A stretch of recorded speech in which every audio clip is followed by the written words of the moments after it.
hidup adalah Kristus dan mati adalah keuntungan bagi kami. Kami bersyukur apapun yang Kau izinkan untuk kami alami pada saat ini Tuhan. Kami mau menyambutnya, kami mau kelola, dan kami mau hidupinya dengan sukacita Engkau Tuhan, dengan ucapan syukur Tuhan, dengan doa yang tidak henti-hentinya. Terima kasih, kami bersyukur untuk ibadah sore hari ini ya Tuhan. Dan kami berdoa ini tidak hanya sekedar ibadah rutin, tapi kami boleh bertemu dengan Engkau. Kami bertemu dengan firman-Mu ya Tuhan. Kami boleh dibentuk, diajar, dikuatkan Tuhan, dihidupkan Tuhan, disemangati Tuhan oleh firman-Mu. Terima kasih urapan dari hamba-Mu, dan bukan dari hamba-Mu yang keluar Tuhan, tetapi dari surga, dari kerajaan-Mu Tuhan, dari hati-Mu ya Tuhan, untuk semua kami yang ada bersama-sama ini Tuhan. Terima kasih Tuhan, dan pujilah nama-Mu. Kasih siapkan hati kami untuk firman-Mu. Hapus, ampuni kami dari segala dosa dan kesalahan, dan sucikan kami oleh karena anugerah di dalam Yesus Kristus Tuhan. Dan kami siap dan kami dilayakkan untuk menerima firman-Mu. Dan pujilah nama-Mu di dalam nama Tuhan Yesus. Kami berdoa dan kami mengucap syukur. Sama-sama kita katakan amin. Amin.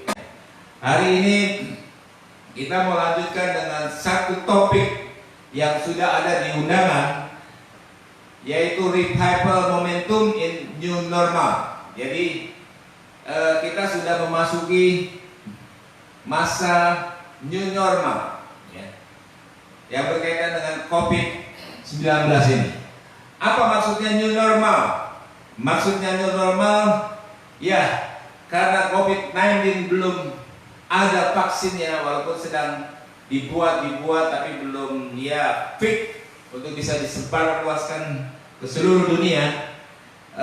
Tapi kita harus beraktivitas, kita harus bekerja, kita harus menjalankan bisnis supaya kita bisa menghidupi, bisa menutupi kebutuhan-kebutuhan. Jadi new normal artinya ya keadaan COVID-19-nya belum normal, masih menjadi pandemi, masih menjadi ancaman yang tidak main-main. Tapi kita harus beraktivitas, kita harus bekerja, kita harus melanjutkan bisnis kita harus beribadah, kita harus melakukan banyak hal yang juga penting untuk kehidupan ini. Bukan melulu kita harus ngumpat dan diam dan tidak berbuat apa-apa. Jadi new normal berarti kita boleh beraktivitas, tapi dengan standar COVID-19, dengan protokol, dengan anjuran untuk menjaga kesehatan kita dari tertular COVID-19 atau virus corona ini. Masih tetap merupakan ancaman yang tidak main-main, tapi kita juga masih harus bekerja, harus berbuat sesuatu untuk supaya kehidupan ini tetap berjalan. Nah, Bapak Ibu yang kasih Tuhan, mari kita mulai dengan ayat bacaan kita dari Kisah Para Rasul 2 ayat 1 sampai 4, dan dilanjut dengan Kisah 2 ayat 36 sampai 47 yang bunyinya demikian. Ketika tiba hari Pentakosta, semua orang percaya berkumpul di satu tempat. Tiba-tiba turunlah dari langit suatu bunyi seperti tiupan angin keras yang memenuhi seluruh rumah di mana mereka duduk. Dan tampaklah kepada mereka lidah-lidah seperti nyala api yang bertebaran hingga pada mereka masing-masing. Maka penuhlah mereka dengan Roh Kudus. Lalu mereka mulai berkata-kata dalam bahasa lain, seperti yang diberikan oleh Roh itu kepada mereka untuk mengatakannya. Jadi seluruh kaum Israel harus tahu dengan pasti bahwa Allah telah membuat Yesus, kita sambung ayat kanan, Yesus yang kamu salibkan itu menjadi Tuhan dan Kristus. Ketika mendengar hal itu, mereka sangat terharu. Lalu mereka bertanya kepada Petrus dan rasul-rasul yang lain, apakah yang harus kami perbuat, saudara-saudara? Jawab Petrus kepada mereka, bertobatlah dan hendaklah kamu masing-masing memberi dirimu dibaptis dalam nama Kristus Yesus untuk pengampunan dosamu. Maka kamu akan menerima karunia Roh Kudus. Sebab bagi kamu janji itu, dan bagi anak-anakmu dan bagi orang yang masih jauh, yaitu sebanyak yang akan dipanggil oleh Tuhan Allah kita. Dan dengan banyak perkataan lagi ia memberi suatu kesaksian yang sungguh-sungguh, dan ia mengecam dan menasihati mereka katanya, berilah dirimu diselamatkan dari angkatan yang jahat ini. Orang-orang yang menerima perkataannya itu memberi diri mereka dibaptis, dan pada hari itu jumlah mereka bertambah. Perhatikan, pada hari itu jumlah mereka bertambah kira-kira 3.000 jiwa. Nah, Bapak Ibu yang kasih Tuhan, inilah revival yang terjadi pada awal setelah Yesus kembali ke surga dan menyerahkan tugas pelayanannya kepada murid-muridnya. Nah, sekarang dan dalam perjalanannya kita juga terus melihat di mana ada waktu-waktu terjadi revival lagi, terjadi revival terus-menerus. Dan saya pelajari revival ini adalah suatu kebangunan rohani yang bisa kita alami kalau kita merindukannya, kalau kita menginginkannya, kalau kita mengharapkannya, dan kita berbuat sesuatu. Nah, di era COVID-19 ini yang masih mengancam ya, dan kita tetap harus bekerja, kita tetap harus berusaha untuk mencari nafkah dan mencukupi kebutuhan hidup kita. Kita perlu berbuat sesuatu yang supranatural atau mengizinkan Tuhan bekerja, memanfaatkan situasi ini untuk pekerjaan-pekerjaan Tuhan yang besar, untuk melihat kemuliaan-kemuliaan Tuhan, dan untuk menjangkau banyak orang datang kepada Tuhan. Jadi hal ini dalam COVID-19 new normal ini bisa menjadi momentum juga, peluang juga, kesempatan untuk adanya kebangunan rohani. Amin. Yang percaya katakan amin. Jadi di tengah-tengah ancaman dan bahaya pandemi COVID-19 ini, dan ada new normal yang kita harus aktif, tidak bisa sembunyi, tidak bisa ngumpet, dan kita harus lakukan sesuatu di bawah ancaman, kita bisa menjadikan ini momentum untuk terjadinya kebangunan rohani dan revival. Nah, Bapak Ibu kasih Tuhan, revival itu tidak pernah terjadi kalau tidak ada yang merindukannya. Waktu saya belajar tentang revival, melihat tentang revival, selalu revival dimulai dengan doa. Ada orang-orang yang mencari Tuhan, ada orang-orang yang bergumul, ada orang-orang yang berharap pada Tuhan, ada orang-orang yang menginginkan terjadi satu perubahan di negaranya, di kotanya, di komunitasnya. Maka akhirnya Tuhan memimpin Roh Kudus dan tidak lama kemudian revival terjadi. Nah, Bapak Ibu kasih Tuhan, jadi kita mau membuat bencana pandemi 19 ini atau COVID-19 ini, atau dengan new normal diteruskan, itu menjadi sebuah momentum, sebuah kesempatan untuk terjadinya kebangunan rohani dan revival atau revival di tengah-tengah kehidupan kita. Mungkin di keluarga kita, mungkin di gereja kita, mungkin di kota kita, mungkin di bangsa kita. Tidak ada yang mustahil. Revival dapat terjadi, saya katakan, kalau kita merindukan dan mengharapkan dan berbuat sesuatu. Nah, Bapak Ibu kasih Tuhan, kebangunan rohani revival ini bukan pekerjaan manusia, tapi ini hanya pekerjaan Roh Kudus. Tapi kita bisa mulai dengan kita berharap, dengan kita meminta, dengan kita menantikan, dengan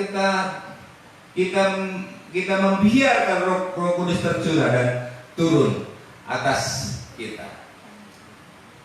Karena dalam pengalaman-pengalaman revival, setiap orang yang bergumul dan mencari Tuhan, pada waktunya Roh Kudus dicurahkan. Saya ingin sedikit cerita sebelum lanjut kepada penjelasan mengenai revival momentum ini. Jadi dalam sejarah kebangunan rohani, ada seorang ilmuwan Kristen yang mencatat mulai dari abad 18 sampai 21, diperkirakan ada sekitar 800 kebangunan rohani, peristiwa-peristiwa dahsyat yang terjadi di antara abad 18 sampai 21. Dan saya mencatat sedikitnya. Misalnya pada tahun 1727, tanggal 13 Agustus 1727 adalah hari pencurahan Roh Kudus. Sama seperti ini. Tapi ada suatu perasaan kedekatan akan Kristus diberikan kepada setiap orang yang hadir pada saat pertemuan doa itu. Secara bersamaan kepada dua orang anggota komunitas mereka yang sedang bekerja 20 mil jauhnya. Jemaat yang berjumlah 300 orang itu memulai pertemuan doa 24 jam sehari dan berlangsung selama 100 tahun. Inilah kegerakan rohani yang luar biasa. Ada orang-orang dari satu generasi ke generasinya sampai 100 tahun berdoa puasa 24 jam bergantian. Akhirnya lebih dari 100 misionari diutus dari gereja itu selama 25 tahun berikutnya, dan semuanya dilakukan secara terus-menerus dengan doa. Dari sinilah banyak misionari lahir dari sini, diutus ke seluruh dunia. Ada yang ke Afrika, ada yang ke Asia, ada yang ke Timur Tengah dan sebagainya. Jadi karena kumpulan ini dilawat oleh terus dan mereka berdoa 24 jam dan berlangsung selama 100 tahun, maka lahirlah misionari-misionari yang memenangkan seluruh dunia. Di Sambung 1739 ada John Wesley, luar biasa. Ada kerumunan yang dari 20.000 menjadi 50 orang berkumpul mendengarkan khotbah di tempat terbuka. Sama seperti Petrus ketika dia berbicara dengan kuasa Roh Kudus, 3.000 orang. Pernah juga terjadi di Indonesia itu di Soe. Di Soe September 65, tiba-tiba dalam satu kota saja ada 9.000 orang bertobat dalam waktu 2 minggu. Ini di Soe. Dan dalam 3 tahun pertama kegerakan itu mempopulasi orang Kristen di Timur, jadi meningkat 200.000 orang. Luar biasa. Orang mati bangkit, api turun dari langit. Wah, kisah-kisah penginjilan yang sangat luar biasa dalam revival Soe. Ada revival yang dilakukan di Amerika Utara oleh Benny Hinn. Ada revival yang dilakukan oleh Reinhard Bonnke di Botswana dan seterusnya. Jadi Bapak Ibu kasih Tuhan, mari di era COVID-19 ini, di era pandemi ini, di era new season atau new normal ini, kita rindukan suatu peristiwa terjadi, suatu keadaan baru terjadi. Apa itu? Kebangunan rohani. Amin. Revival terjadi di Indonesia. Saya nggak tahu nanti bentuknya seperti apa. Tapi kalau kita merindukannya, kalau kita mendoakannya, saya sangat yakin dan percaya hal itu dapat terjadi. Maka pada saat itu kita akan melihat apa yang belum pernah kita lihat, apa yang belum pernah timbul di dalam hati, apa yang belum pernah kita bicarakan, apa yang belum pernah kita ketahui, Tuhan berikan. Karena Tuhan merindukan tidak ada satu orang pun binasa. Karena Tuhan sangat merindukan gerejanya, kerajaannya Tuhan dimanifestasikan untuk memberkati bangsa-bangsa. Dari mana mulainya? Dari kebangunan rohani, dari revival. Bapak Ibu kasih tahu, karena itu saya ingin sampaikan beberapa hal mengenai proses kebangunan rohani atau revival. Jadi jangan berhenti, jangan kita bernostalgia tentang revival dulu begini, dulu tidak. Revival harus terus berjalan sampai Tuhan Yesus datang. Amin. Dari generasi ke generasi, dari musim ke musim, revival atau kebangunan rohani harus terus terjadi, harus terus ada. Tidak boleh ada satu generasi yang tidak menikmati kebangunan rohani atau revival dari Tuhan. Nah, proses kebangunan rohani atau revival itu, Bapak Ibu kasih Tuhan, dimulai dengan membangun pertemuan-pertemuan doa. Membangun, jangan, ya pokoknya kita ajak satu atau dua orang, kita minta untuk sebuah kegerakan, kita minta untuk sebuah revival. Mungkin dengan komunitas yang kecil, atau mungkin dengan kelompok yang kecil, atau mungkin untuk sebuah daerah yang kecil. Dan kalau kita terus berdoa, maka revival akan terjadi di tempat itu. Mungkin kita minta revival untuk keluarga kita, mungkin kita minta revival untuk keluarga besar kita, mungkin kita minta revival untuk gereja kita, kita minta revival untuk komunitas kita, dan mungkin juga Tuhan tanamkan untuk kita minta revival untuk bangsa kita. Bertemulah untuk berdoa, bertemulah untuk berdoa, bertemulah untuk berdoa. Bangun kubu-kubu doa, bangun pasukan-pasukan doa. Saya melihat film-film tentang revival di YouTube, ya ada di Kali, ada di Amolonga, ada di Kolombia, ada di mana-mana ya, di mana pendoa-pendoa itu menginginkan suatu kebangunan rohani. Contoh misalnya di Kali, ada seorang pendeta membangun kubu doa, mengajak teman-teman pendeta yang lain untuk mulai berdoa bagi negara itu, bagi kota itu. Karena negara itu dikuasai oleh kartel-kartel narkoba. Tidak sampai 3 tahun, mafia-mafia narkoba itu semua ditangkap, dan kota itu terjadi transformasi. Narkoba hilang, dan berbondong-bondong orang datang kepada Tuhan. Dan ibadah-ibadah atau kebaktian kebangunan rohani tidak pernah terjadi besar-besaran pada saat itu. Tempat-tempat besar, stadion-stadion dipakai untuk kebangunan rohani. Luar biasa. Dari 1-2 orang berdoa. Nah, inilah prosesnya. Jadi membangun prayer meeting, membangun pertemuan-pertemuan doa. Mulai dari diri kita sendiri. Kita ajak 1, 2, 3 orang. Dan saya percaya akan banyak yang bergabung, dan dalam waktu yang sangat singkat Tuhan akan memperlihatkan kuasanya dan Roh Kudus dicurahkan. Maka benih revival mulai terjadi. Yang kedua, Bapak Ibu kasih Tuhan, untuk proses kebangunan rohani, ya biasanya kalau kita udah berdoa, maka Tuhan akan menggerakkan kita untuk melakukan yang lain.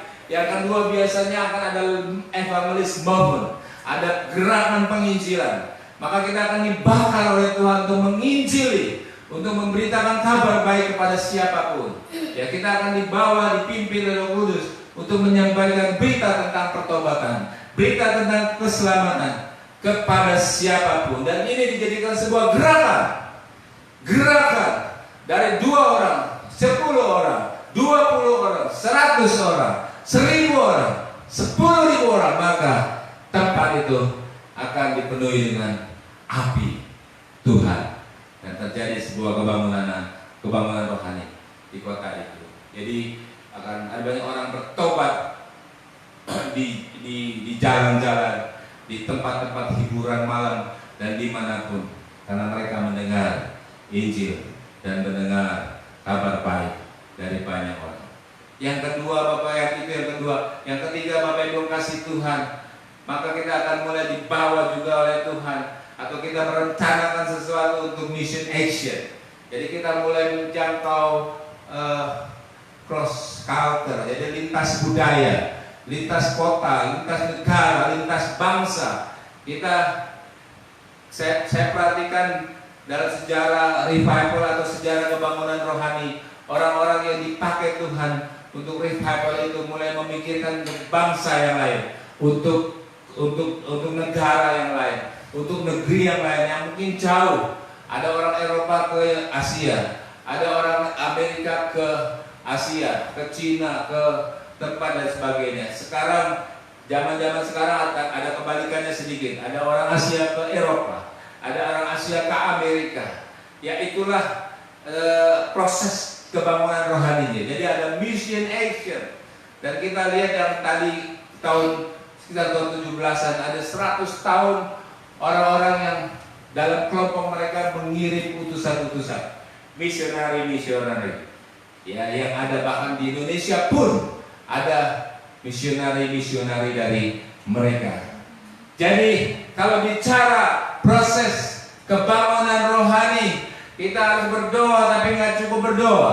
Tapi kita harus juga berbuat sesuatu, mulai dengan gerakan penginjilan, mulai dengan gerakan mission action, mulai lintas budaya, mulai lintas bangsa. Kita program, jangan pernah khawatir, jangan pernah takut dengan dana, jangan pernah takut dengan tantangan, jangan pernah takut dengan negara-negara tirai bambu, negara-negara yang tertutup. Ya, ada banyak cara Tuhan untuk menyampaikan kabar baik di negara-negara yang tertutup terhadap Injil. Programkan dan lakukan untuk bisa terjadi sebuah kebangunan di rohani di bangsa-bangsa. Ada seorang hamba Tuhan dari Afrika, ya, pergi 4 orang ke sebuah negara di Asia Tengah. Kalau nggak salah namanya Kazakhstan. Kazakhstan ya. Dan orang itu, dari 4 orang ini itu 2 orang pulang dan sisa 2. Dan sisa 2 ini akhirnya sisa 1. Dan sisa 1 ini terus menginjili, terus melayani, terus melakukan kerinduannya untuk merubah tempat demi tempat dan bangsa ini bagi Kristus. Dan tidak butuh waktu yang lama, sekitar 10 tahun, orang hamba Tuhan ini menjadi seorang hamba Tuhan sangat terkenal dan populer di negara itu, dan berpengaruh positif. Ada sekitar 200 sampai 300 jenis pelayanan yang ada di negara itu, dan pemerintah sangat merasa terbantu. Dia berapa kali mendapat penghargaan dari presiden. Ya, yang tadinya hanya seorang pinggil biasa, dia menjadi berpengaruh terhadap sebuah bangsa. Bisa lihat di YouTube, bisa lihat ini. Namanya Sunday Adelaya, luar biasa. Ya, karena dia mission action dari Afrika, dia pergi ke Kazakhstan. Lalu Bapak Ibu kasih Tuhan, proses berikutnya adalah go church planting. Jadi juga mulai untuk menanamkan gereja-gereja baru di tempat-tempat yang belum ada gereja, di tempat-tempat yang ada orang-orang membutuhkan pertolongan, di tempat-tempat orang yang membutuhkan pengembalaan, di tempat-tempat orang yang merindukan satu perubahan.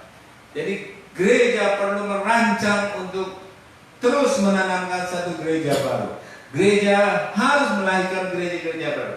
Gereja tidak boleh berhenti untuk melahirkan gereja-gereja baru. Gereja tidak boleh bernostalgia dulu mendirikan sekian gereja dan sekarang tidak lagi. Jadi gereja harus terus melahirkan gereja, terus bermisi, terus melakukan pekerjaan-pekerjaan perluasan kerajaan Allah. Karena jika kita berhenti, maka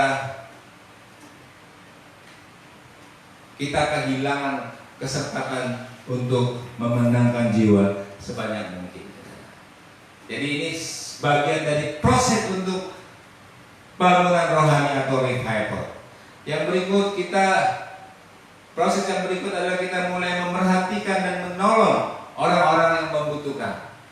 Nah, ini revival, ini kebangunan rohani. Di tengah-tengah kita banyak masyarakat yang butuh pertolongan, yang butuh perhatian, yang butuh kepedulian. Mungkin masalah ekonomi, mungkin masalah keluarga, mungkin masalah anaknya yang narkoba, mungkin masalah perceraian, mungkin masalah kemiskinan dan sebagainya, pendidikan dan sebagainya. Kita perlu memperdulikan mereka, gereja perlu memperdulikan mereka, dan gereja perlu menolong mereka. Ketika gereja peduli kepada mereka dan gereja menolong mereka, maka benih-benih kebangunan rohani atau revival itu akan terjadi. Ya, karena Roh Tuhan bekerja di tengah-tengah hal itu. Dan yang terakhir, Bapak yang kasih Tuhan, jadilah sebuah gereja, jadilah sebuah anak Tuhan, jadilah sebuah komunitas yang berpengaruh atas bangsa. Ya. Jadi kita punya panggilan untuk menjadi berpengaruh atas bangsa. Lewat pekerjaan apapun, lewat perbuatan apapun, lewat apa saja yang bisa kita lakukan. Sasarannya adalah berpengaruh untuk semua bangsa, berpengaruh untuk sebuah bangsa. Dan ketika kita sampai di situ, Bapak Ibu kasih Tuhan, bangsa itu akan bertelut menyembah Yesus Kristus Tuhan. Karena mereka melihat ada orang-orang yang berdiri dan membela bangsanya. Itu kira-kira prosesnya. Jadi kembali soal kebangunan rohani dan revival itu kita bisa rindukan, kita bisa inginkan untuk terjadi. Tapi kalau kita tidak punya keinginan, kita tidak punya kerinduan, kita tidak punya kelaparan akan terjadinya kebangunan rohani lagi, maka tidak pernah terjadi apa-apa. Baiklah Bapak Ibu kasih Tuhan, kita mau bersama-sama dalam hal ini. Di tengah-tengah tekanan, di tengah-tengah bencana, di tengah-tengah ancaman virus corona COVID-19 ini, kita mengambil sebuah peluang, kita mengambil sebuah kesempatan untuk membuat momentum revival. Amin. Membuat momentum kebangunan rohani. Dimulai dengan membentuk doa, tim-tim doa. Dimulai dengan gereja, kalau kita sudah punya gereja kita bentuk ya, untuk doa bagi bangsa. Mungkin kita digerakkan untuk doa 24 jam. Mungkin kita digerakkan membangun doa 21 hari, 40 hari saja. Pokoknya apa saja yang kita bisa lakukan dalam tuntunan Roh Kudus, lakukan. Dan terus sementara kita berdoa, kita lakukan evangelisme movement. Kita menginjili dan menginjili. Kita beritakan Injil dan beritakan Injil. Dan kita bahkan lintas bangsa, lintas budaya, lintas negara. Dan kita tidak hanya bermisi menyampaikan kabar baik, tapi kita juga membangun gerejanya. Kita membangun kerajaannya. Kita memperdulikan orang-orang yang membutuhkan. Ya, inilah holistic ministry yang kita berpengaruh kepada bangsa. Satu keuntungan. Jadi pastikan Bapak Ibu kasih Tuhan, kita memanfaatkan seluruh hidup kita, segenap hidup kita. Buat saya hidup yang berarti adalah hidup yang diabdikan untuk melayani Tuhan dan melayani sesama manusia. Dan Tuhan akan lakukan bagiannya dengan menyertai kita dengan kuasa Roh Kudus. Itu yang kita sebut pembangunan rohani. Itu yang kita sebut sebagai revival. Ada kuasa supranatural yang menyertai pekerjaan-pekerjaan kita. Jadi Bapak Ibu kasih Tuhan, saya mau ucapkan selawat dan semangat untuk terus menciptakan kebangunan rohani di tengah-tengah kehidupan kita. Haleluya. Puji Tuhan. Tuhan memberkati kita semua.